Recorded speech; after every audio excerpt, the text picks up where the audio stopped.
Je rencontrais ce matin Marthe Taillon, fière récipiendaire d'une médaille du député. On en parle avec elle. En fait, c'est que j'ai eu la surprise d'apprendre que mon député, le député Donald Martel, avait décidé de me décerner la médaille du député pour l'ensemble de mon œuvre comme agent de développement culturel en milieu rural. Alors, c'est extraordinaire, c'est quelque chose qui est très, très émouvant.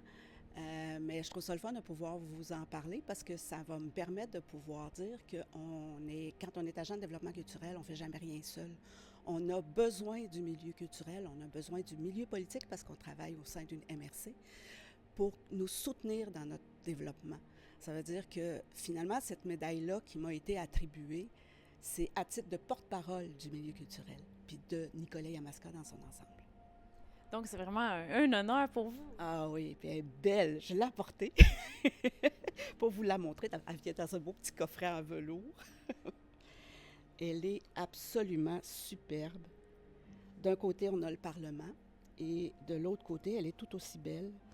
On a le premier orateur de la Chambre en 1729 qui est Jean-Antoine Panet, comme la rue Panet à Nicolet. Alors, c'est vraiment quelque chose de... J'en suis très, très fière.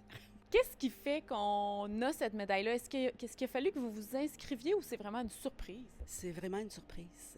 Je ne m'attendais pas à ça, d'autant que moi, ça faisait pratiquement 2 ans que j'avais quitté le poste d'agent de développement culturel parce que j'ai eu l'opportunité de réaliser un rêve de jeunesse. Alors, ça m'a vraiment beaucoup touchée, qu'on se rappelle encore de moi, de mon travail.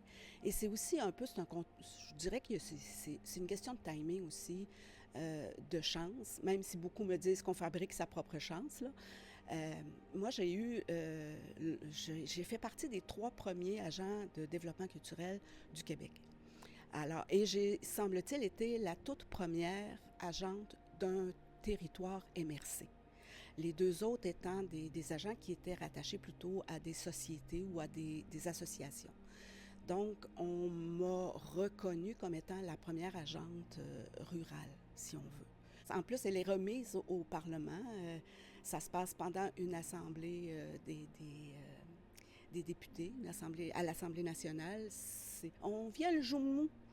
Ouais, j'avais les jambes qui tremblotaient. C'était quelque chose. Est-ce que ça vous a fait manquer ce travail-là de recevoir ça après? Là, vous dites que vous avez réalisé un rêve, dans le fond, dans votre nouvel emploi. J'imagine que ça vous a quand même fait un petit quelque chose. Ben oui, mais moi, quand j'ai choisi de quitter mon poste d'agent de développement culturel, c'est vraiment un choix personnel. Et c'était après de longues réflexions parce que j'aimais ce que je faisais. J'ai toujours aimé ce que j'ai fait dans la vie. Moi, je pense que je fais partie de ceux qui ont été choyés par le monde du travail. J'ai toujours été extrêmement chanceuse avec des employeurs avec qui je m'entendais très, très, très bien. Là. Ça a pas toujours... Je ne pensais pas que ça a été tout le temps un long fleuve tranquille. Il y a eu des bouts où ça a été plus difficile pour toutes sortes de raisons. Mais dans l'ensemble, je n'ai que eu de belles expériences de travail. Et j'ai... de recevoir ça aussi, c'est un peu... je l'ai senti un peu comme aussi... Ben là, j'ai 60 ans, alors je me rapproche plus de la retraite que de la vie active. Et ça m'a... Je l'ai un peu reçu comme un couronnement de ma vie professionnelle, si on veut. Fait que là, je me retire tranquillement. Je suis à 3 jours semaine au Musée des cultures du monde actuellement. Fait que je m'en vais doucement. Puis ça m'a vraiment fait plaisir. J'ai eu cette chance-là. Il n'y a pas tant de gens qui ont le plaisir d'avoir une reconnaissance de leur travail. Il y a des millions de personnes qui travaillent et qui mériteraient qu'on souligne leur rapport. Moi, j'ai eu la chance qu'on me le fasse, mais je l'accepte au nom de tous ceux qui ne l'auront pas de la même chance. Et quelle différence, personnellement, pensez-vous avoir fait pendant toutes ces années à ce poste? Oh, c'est une méchante question. Euh, je- Bon, on va toucher à mon syndrome de l'imposteur. Honnêtement, je ne sais pas. Il me semble que j'ai juste fait mon travail. Je semble avoir bien fait.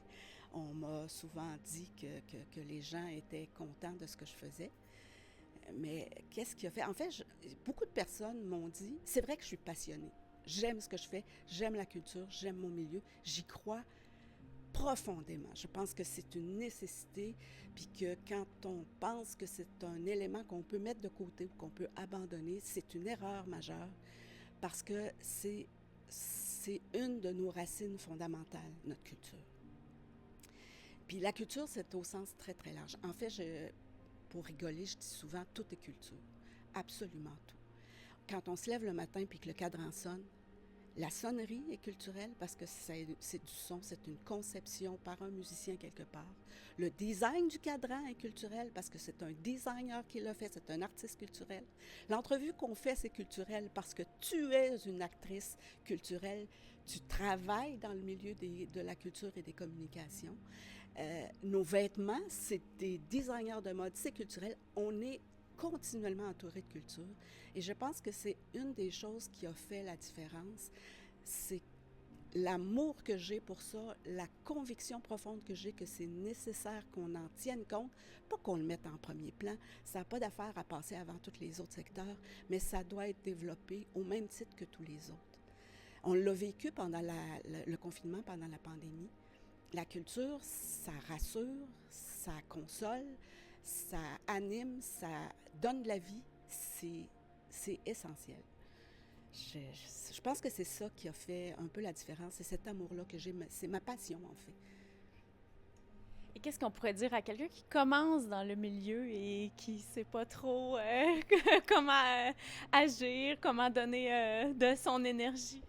Ben, en fait, le meilleur conseil que je peux dire, moi j'ai toujours travaillé en équipe, je me suis toujours appuyée sur les gens qui sont les acteurs ou qui sont...